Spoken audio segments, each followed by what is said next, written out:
And I look back on it now and I'm like, we were crazy. Flying into some FOB somewhere and getting off and playing, right? But man, I'll never forget, we got done doing that and this big burly Green Beret came up to me and he took off his Army Special Forces patch and he threw it at my chest and he just looking at me and I said, can I help you? Like, I didn't even know what to say. He said, I just wanted to let you know you saved my life tonight.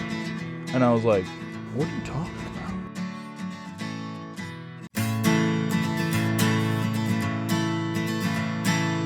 Guide me, O thou great Jehovah, pilgrim through this barren land.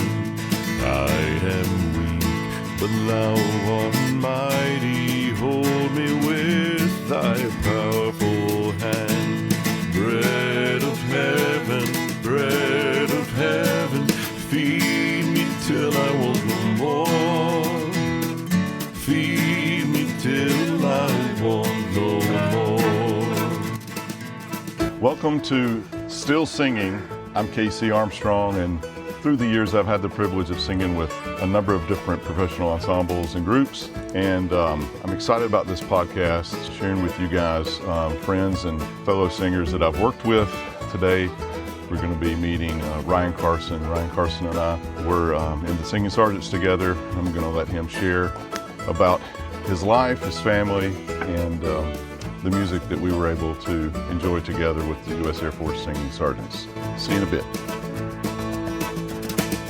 When I tread the verge of Jordan, bid my anxious fear subside. Death of death and hell's destruction, land me safe from Canaan's side. Songs of praises, I will ever give to thee. I will ever give to thee.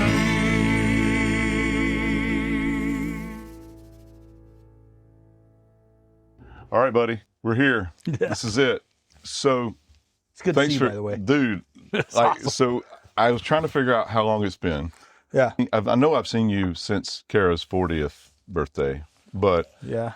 maybe we got together and did some recording, probably. Maybe. Gosh. It's been a minute though. It has been a while. It's been too long. So it was great to see you and Angie as I walked in today. Yeah. This is, man, what a beautiful yard you got here. Thanks for letting me set up shop here with you. Yeah. But let's start right now with, remind me when you retired.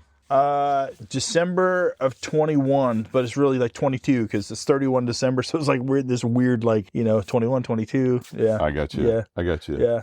And tell me what's going on now, man. So we're still in the same house. As you know, the blessing of our jobs in the military was we didn't have to move, right? Like the typical military folks. So, man, we bought this place when Angie was pregnant with our first, and we've been here ever since. And retirement, it was just time for us to go, leading during COVID and all that stuff, especially being in a performing ensemble. It was just time to go, and we really felt God pushing us out, closing doors. So great move for us. Hard to see it in the moment, right? You're like, what are you going to do? But now, just super blessed. Now I'm dipping my toe in real estate. So I'm working for a title company, doing title insurance. Probably going to get my real estate license here shortly and start doing some buying and selling myself. Yeah. And it's just been really great. It's kind of like I work for an amazing company. It's an all-woman owned company and one of the largest title companies in Maryland. And it's just been great. The big question is, how far is your commute?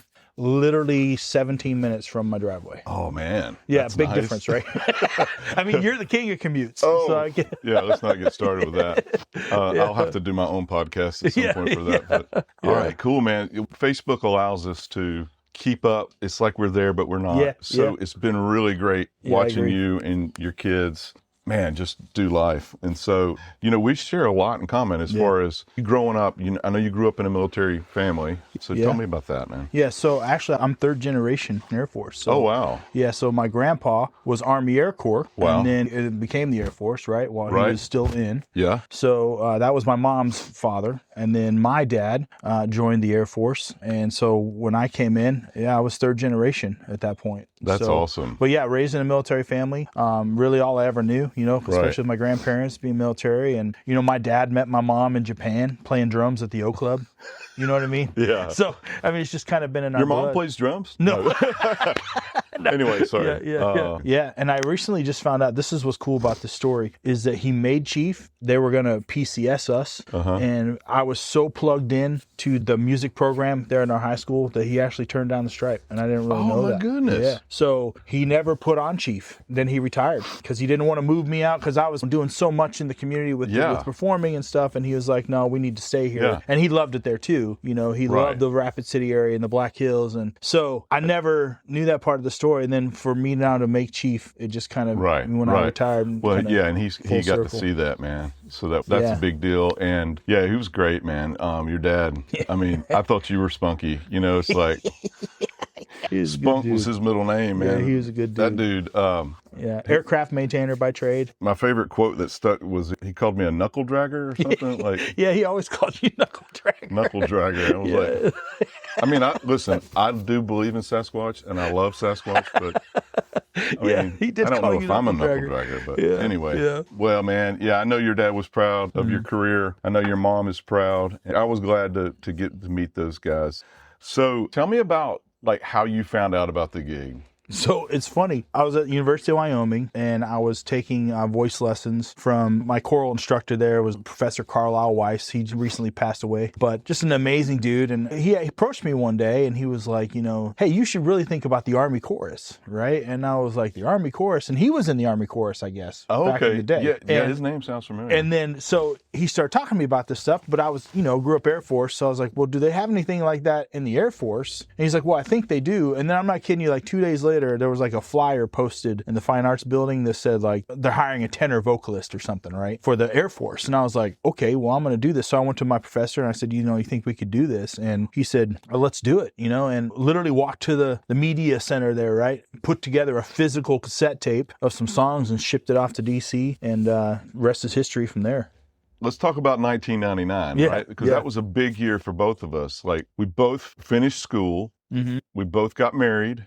We both joined the Air Force Singing Sergeants.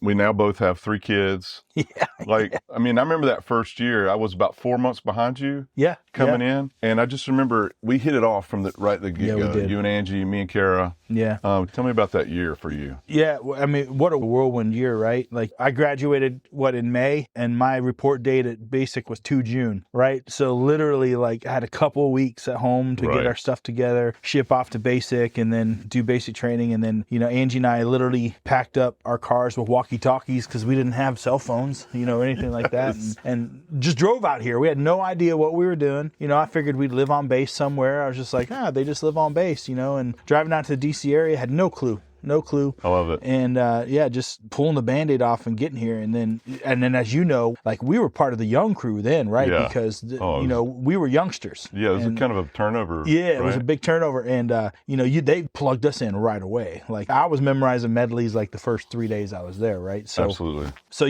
just that whole whirlwind of that first couple of months. And then you arrived like shortly after. And you're right. Like, I was like, this is my dude, man. Like, and then we became roommates on the road. And I was thinking this morning about that first year. When did you sign into bowling? In July? It was in July. Yeah. See, I signed in October, and I remember the first gig was at the Homestead, Virginia Music Educators. It was the band and chorus. That was my first gig. And then, some quarters gigs and stuff like that, I think, involved in. Tell them what quarters gig is, where, we're... Oh, yeah. So the quarters gigs is when we go to the generals' homes. Like this, sing on their patio. A patio. We hold in the basement, come through the kitchen door. We sing for them in their parties. Chairman of Joint Chiefs of Staff typically lived on Fort Myer. The Air Force Chief of Staff at that time lived on Fort Myer. The Army Chief of Staff there. And so we were on Fort Myer, and then we would do other generals, some on bowling, some elsewhere. But that would be just like an evening gig that you wouldn't see on the news or in the paper. It was just us going in and entertaining the general and his guests. But ironically, sometimes the next morning, like, we'd watch the news or something, and then you'd see like the people we were entertaining the night before that were here. You're like, oh, that's why I was here. Right. You know what I mean? I thought they were just meeting to play golf or something. I know. I mean, everything from like, foreign dignitaries to the president of Chobani Yogurt, right? I mean, it was like, you name it, they showed up at those things. So, and Christmas parties, and we lived at the White House in December, you know what I mean? Well, first of all, we roomed together, toured twice a year, typically 3-week tours. We were roommates. Man, we had some good times. I got so many stories, bro. Yeah, no, there's all kinds of stuff. We're keeping this PG rated, Yeah, too, bringing by a the tear way. to my eye thinking about it. Yeah, Or, remember that colonel that we sang, and he said, guys, I had to bring a tear to a glass eye. to bring a tear to a glass eye. Yeah. Anyway, Yeah. so you switched to the rock band. Was it already Max Impact? No, it was High Flight. High Flight. Yeah, it was still High Flight. Yeah. When you did that before I switched to the Army. Yeah, yeah. So tell me about that, when you switched So over. what was that like? I was in the Singers maybe 3 years, maybe So 03? something around there. Yeah, it wasn't. I switched in 04. I feel like it was. Yeah, it's like probably the year before you switched. So yeah, I got approached by the then guitar player and leader of High Flight back then, which was the premier show group of the United States Air Force, right? Right.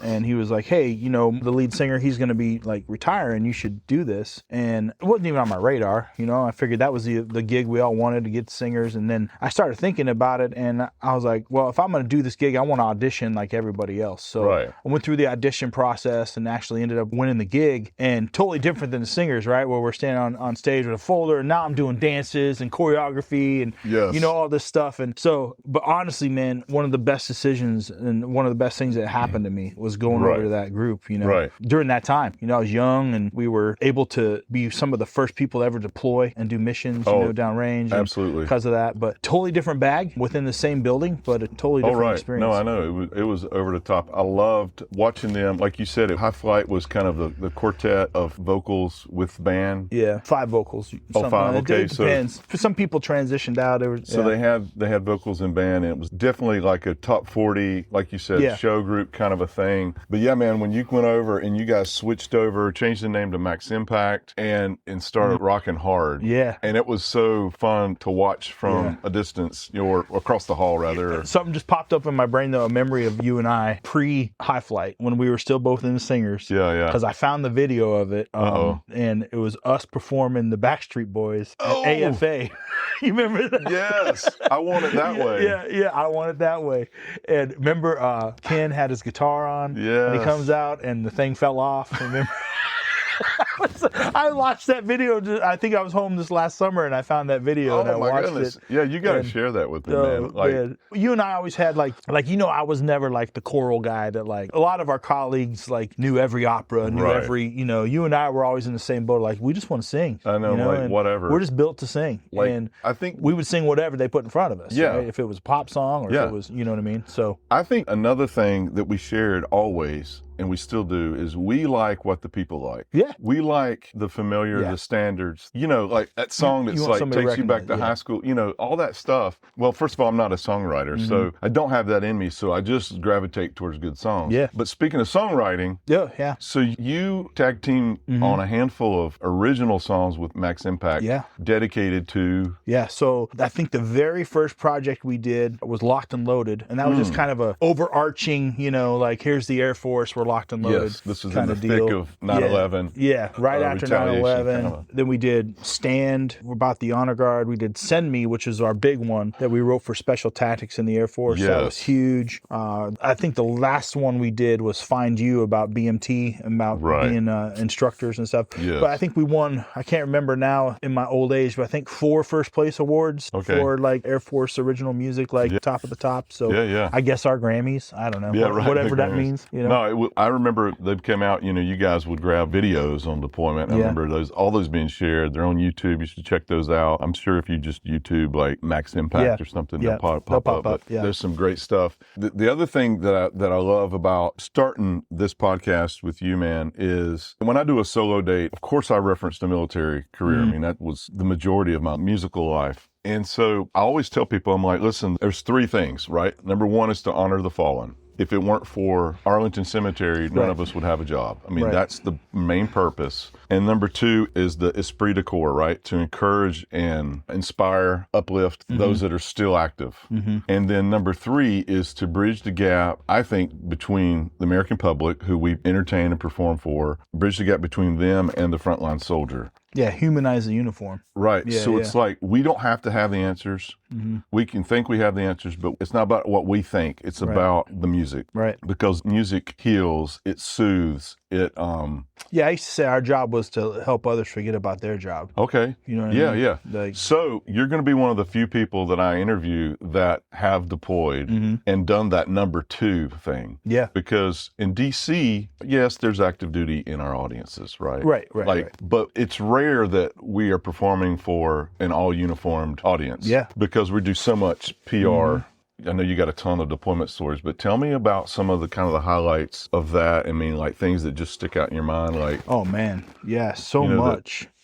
First of all, like being part of the crew that first was able to go do that kind of thing, we didn't know what the heck we were doing. And I look back on it now and I'm like, we were crazy. Like, we had no ops plan. We were getting on the back of a helicopter and flying into some FOB somewhere and getting off and playing, right? Right. And it was nuts. But man, we always talk about how music changes hearts and minds. And, we do the company line. It was our job to sell that stuff on stage. But man, to see it actually materialize out there, like one of my favorite stories I always share, and I probably beat it to death, but it's such a cool story, was, we're on this FOB and we've been performing for these guys. And when I talk about downrange, because we were such a small unit, we were able to go really far forward to where the typical Air Force person would never get or to the go. typical USO tour. Yeah, a USO wouldn't even touch it. They wouldn't even touch it. So, we're on this forward operating base with a lot of special operators, a lot of them sanitized, right? Meaning nothing on their uniforms, beards, because they want to be indigenous. So anyway, long story short, we get done doing this show, and I would always end every show with Home by Chris Daughtry, and just like encourage people like, hey, listen, this is just a moment. You're going home. Your family needs you. We need you. Right. And, of course, thinking about my family too, because I'm away from them as well. Right. But man, I'll never forget, we got done doing that, and this big burly, Green Beret came up to me, and he took off his Army Special Forces patch and he threw it at my chest, and he just looking at me, and I said, can I help you? Like, I didn't even know what to say. He said, I just wanted to let you know you saved my life tonight. And I was like, what are you talking about? I just took a step back, and he said that he had been out there for a while and they had just extended him and he was going to kill himself that night. My goodness gracious. But then when we sang Home, it made him think of his wife and his kids, and he's like, I can push through and do this. The dude turned around and left, and I still have that patch on my desk that he gave me in that moment. Like, man,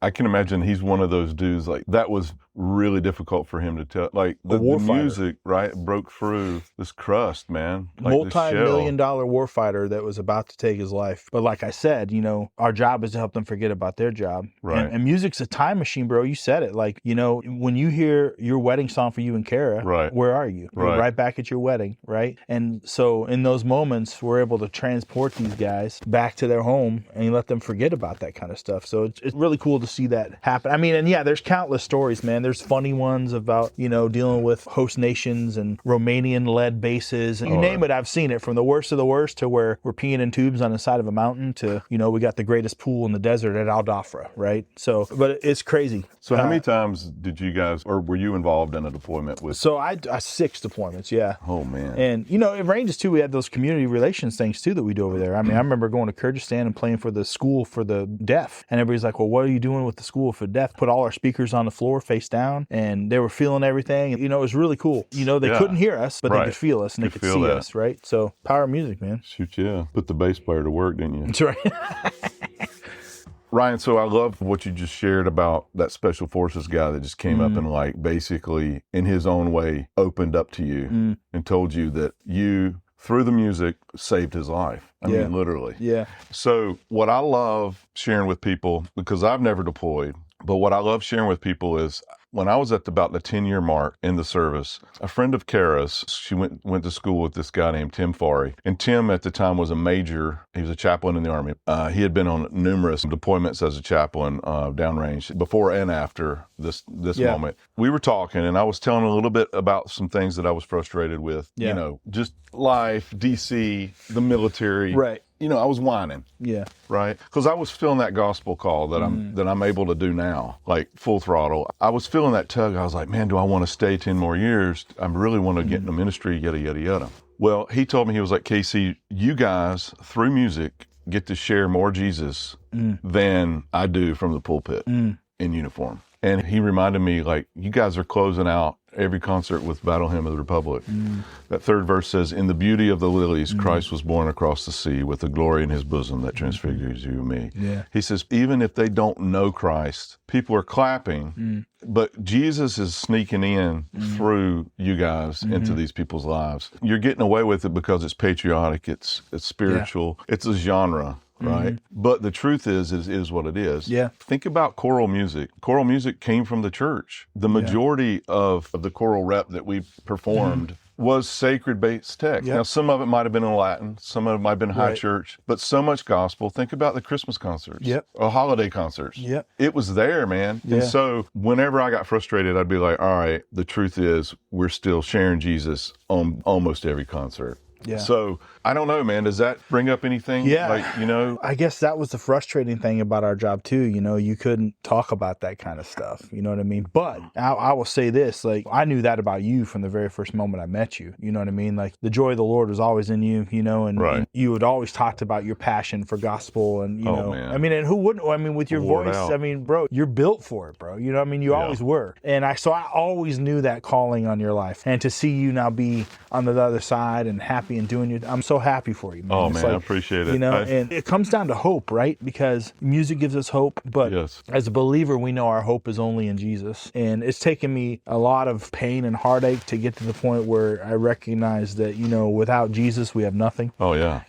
And there was times in my younger days of my career, I wish I would have been a little bit more focused on Jesus and not so much on me, But I think that's where the true hope comes from, It doesn't come from the lyric. It comes from the spirit, right? People can feel that, and I've been able to go on, and I always had a passion for worship music, and I've been leading worship now for 20 some years. And Angie and I just found a new church home down here by us. And after I retired, Angie and I make the joke that we finally feel like we live here because, we were always up on base or up there, we didn't know our community here. Right. So now we're really plugged into our local church, and I've been leading worship there, playing guitar and singing and doing the things and getting to lead worship. And that's where my heart is too. Like, it's never been standing with a folder in my hands and singing an opera or something like that, even though we were built to do that. You know what I'm saying? There's a time and place. Yeah. People are like, man, you should do opera. I'm like, I did just enough opera to know that I don't want to do it for a living. That's right. That's how much I did. That's right. No, but honestly, tons of beautiful, recognized music that people hear and appreciate. And, going into the pop world too, right? That was hard because, I don't connect. And 90% of the stuff that was on the radio, we couldn't do anyway, right? Because of the message. Right. Or because of the words, so that was always a battle too. Yeah. Yeah. I mean, there's a lot of safe, generic text out there, songs out there that are just harmless, fun songs, right? Yeah. But you really have to be careful with what you're listening to. But anyway, we're getting a little bit off track. One of the other things I tell people as far as singing sacred music in uniform and ministering through song, letting a song soothe, heal, be that that balm that helps people through whatever, whether it's a deployment or losing someone or whatever. You never know. I loved looking out and seeing people being moved by what we were kind of thinking is maybe even being on cruise control at times. I tell people, I'm like, the military, the Army, the Air Force is not my church, and the generals were not my pastor. However, music, God uses that, man. And it could be a journey song. It could be a gospel song. It could be a whatever. It means something. Man, I'm just so grateful, to first of all, just to reconnect and see you again. Yeah. And then I'm just excited about sharing your story and sharing other people's stories about what we did in uniform through music. And then, of course, I'm going to be sharing other friends, that are in the gospel industry. Yeah. Their whole lives. That's a world that's just so fun to to be in now, that I've been watching from a distance, and to sing with Poet Voices and to sing with Phil Cross and Donnie and Jeff. You would love them. They would love you. But it's still my goal to jam with you guys. I know, man. I'm not giving up on you. I call this guy, and every so often I'm like, hey, man, I need a tenor, man. I need a lead. I need something. And he's just like, let me talk to Ange. No, listen, he's a busy man. He's got a real job. But hey, before we go though, I think you owe your listeners, because you and I live together, basically. Road bros. What's your favorite memory of the two of us together? Like, what's something that you recall that we did? Something stupid or something funny or? All right. So what about this one? Okay. This wasn't in uniform, but this was us four. We went camping. Okay. I think we were here in Southern Maryland. We were probably down, I want to say Solomon's Island. Probably, yeah. Yeah. And we get down there. Of course, it's raining. That's what happens when you decide to pitch a tent and go camping. But we go down there and we're like anything else, we didn't really prepare. But I remember the four of us before kids. I think Max. Yeah. Was that your first schnauzer? Yeah. Max was with you. But all I know is the four of us slept on a queen size air mattress turned sideways. That's So we right. at least had Yeah, our that's uppers. The girls were in the middle. Yeah. And Oh my God, it was pouring down rain. We had plastic bags wrapped around the dog, and yeah,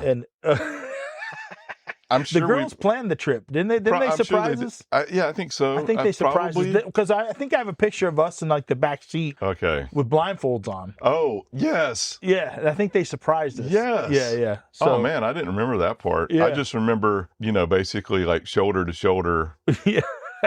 Anyway, Yeah. it was tight. Oh man. Yeah, so we had some good times, and then there's other camping stories too. But Yeah. anyway. Hey, listen. Before we close out, I got a gift for you. Oh man, So I hope it fits you. me too. But it's a shirt that says Oh, I just love keep it. singing. If you dig the color, that's cool. I do have some That's other colors. awesome. If you want to exchange it, Thank you. that's fine too. Change it. I love it. But Oh, man, I that's really great, appreciate man. you. I mean, you hosted me. I'm the host of the podcast, being hosted That's by right. the guest.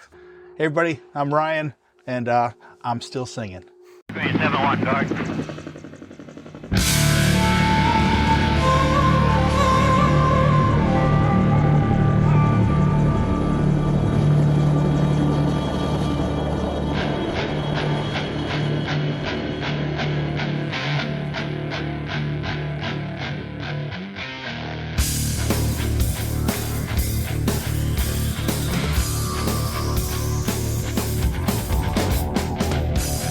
Lit by the light of the stars at night, afterburners glow and get into the fight. GPA to the bottom, thrust and vibrato. 3, 2, 1, we go! Walk in the shade of the clouds at night, crawling in the dirt, carving an 18 strike, dancing in the shadows, bounce around the line. Just in time. Long dead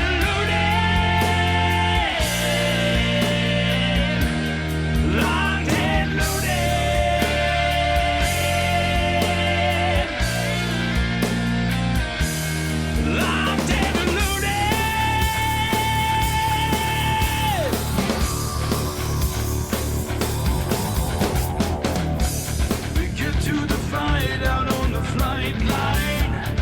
Pack up the gear and get it there on time. All hands on, countermeasures 2, wheels up, still more to do. We come to the fight, stained in oil and grease, turning the wrenches, keeping all the yours at ease, cleaning, maintaining, and arms checks too, to keep our blades up in the blue. Long dead looted. Long dead looted.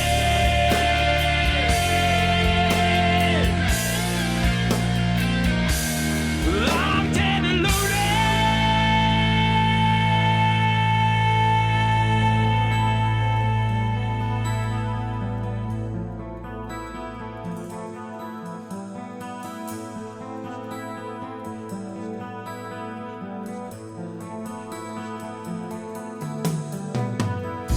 If you're searching for integrity, first look here. Service before self is what you hold dear. Excellence in all we do. Dreams take flight.